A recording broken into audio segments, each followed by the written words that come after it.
Warhammer 40,000 Renegades, Lord of Excess by Rich McCormick. Chapter 19. Edward had been desperate. He had found his connections, called in his favours, but still no runoff. The city was dry now.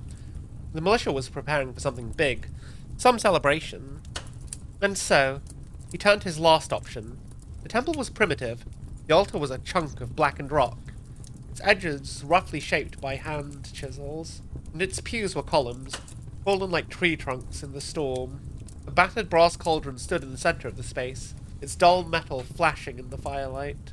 In the jewelled overcity of Serene, it was as if some prehistoric pocket of civilization persisted. The figures that milled around the cauldron, clad as they were in red robes and metal masks, only added to the theme, appearing as worshippers of some ancient animal god. Despite everything, he found himself again bound to the faithful. He had been raised to be a priest, a leader, and instead found himself a follower, trapped. He barked a bitter laugh. It didn't matter. None of it mattered. If he could get some runoff, the church was his haunt, but that was out.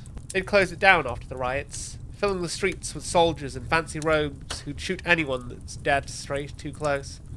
Edward coughed another bitter laugh. It left his mouth with a cloud of cold breath. People went missing all the time in Serene's overcity, but they were commoners, and their families had not the money, the power, nor the influence to investigate their absence. On the contrary, the death of one of Lord Xantine's favourite pets pulled all the local monsters out of their barracks, blade arms and trigger fingers twitching for someone to make one wrong move. Even with the agony of runoff withdrawal, Edward had stayed well away, turning instead to another place he promised he'd never go to. His past. He knew Dartia from his youth in the priesthood. Like Edward, he'd strayed from the path, but unlike Edward, he'd carved out a comfortable little existence for himself, bartering, selling, and ultimately administering a range of exotic stims to the highest bidders. Edward hoped he could rely on the man's nostalgia. Fortunately, he was right. I wouldn't do this for just anyone, you know, Dartia said sternly. He tapped a long needle with a leather-gloved finger. It made a soft chiming sound. I know that. Thank you, old friend. Don't you old friend me. I've not seen you in 8 years. I thought you'd be dead. Open your robe. Edward loosened the tie at his waist and slipped the material back to expose his injured flank. The bruise ran the length of his side, from the underarm to the upper thigh. Purples and reds swirled with yellows and greens under his thin skin.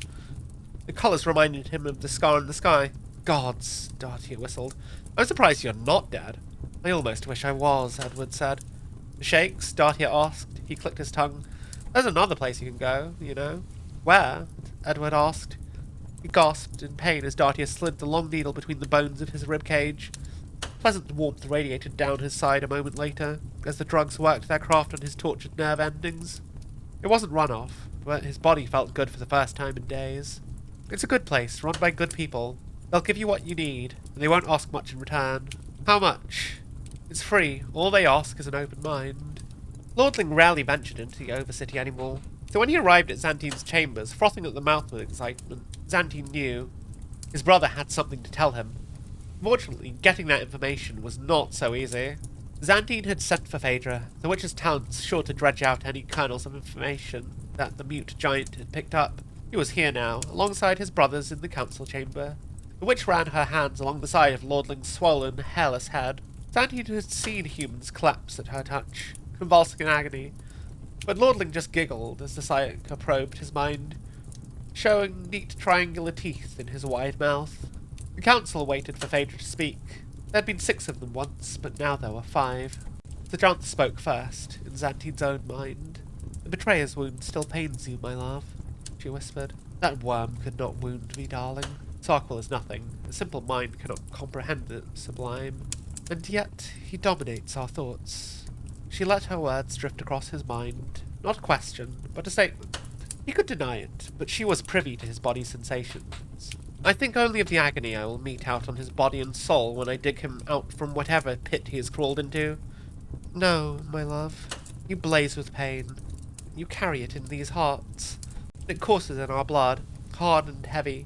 Our nerves burn, but not with hot, sweet anger, with melancholy, rich and deep and bitter. It hurts. It hurts because you do not understand how they could turn against you, how they could not love you. pause and a feeling like a kiss on the nape of his neck. And yet you too have betrayed before.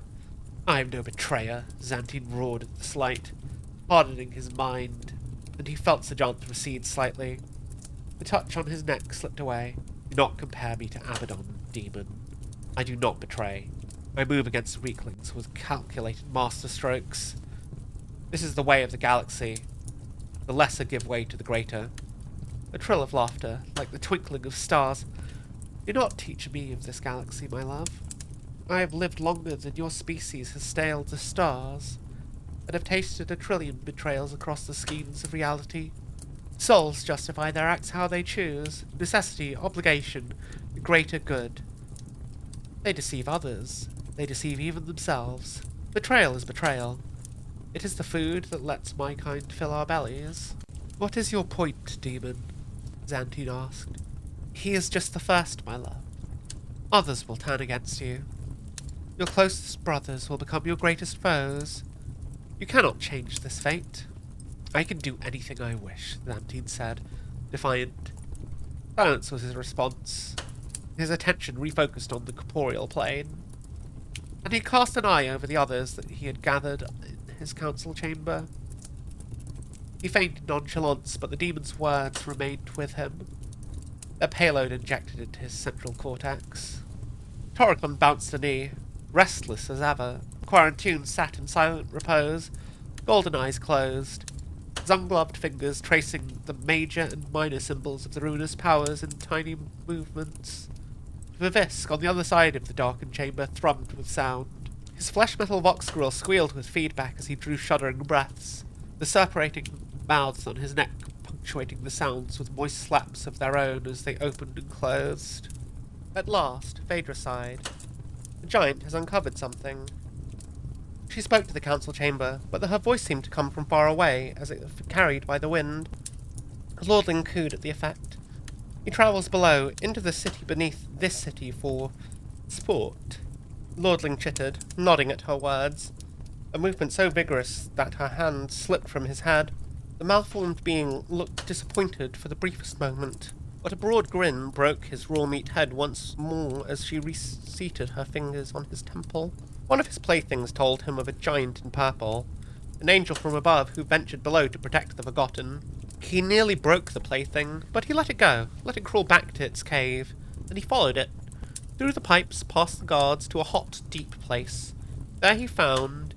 She removed her hands from Lordling's head, and he squealed with delight. Her voice returned. Her normal voice, dry and reedy, like a parched riverbed. You found your brother. Sarkville hides in the city below. Perfidious wretch, Torikon roared, rising from his seat. I'll behead him myself, I swear it, Lord Xantine. Please, grant me this pleasure. Xantine held up a hand to calm the younger space marine. The boy is spirited, Sir John trilled in his mind. Even now, he thought back. You should know better after decades at my feet. You were spirited too once. Once, demon? You chose me for a partner. You must have shown sufficient spirit to catch your eye.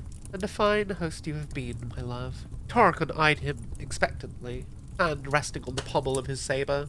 My lord, he said, full lips threatening to pout. I welcome your exuberance, but we know our brother's obsessions. He is likely to have fortified his position. Quarantune opened tattooed eyelids and spoke.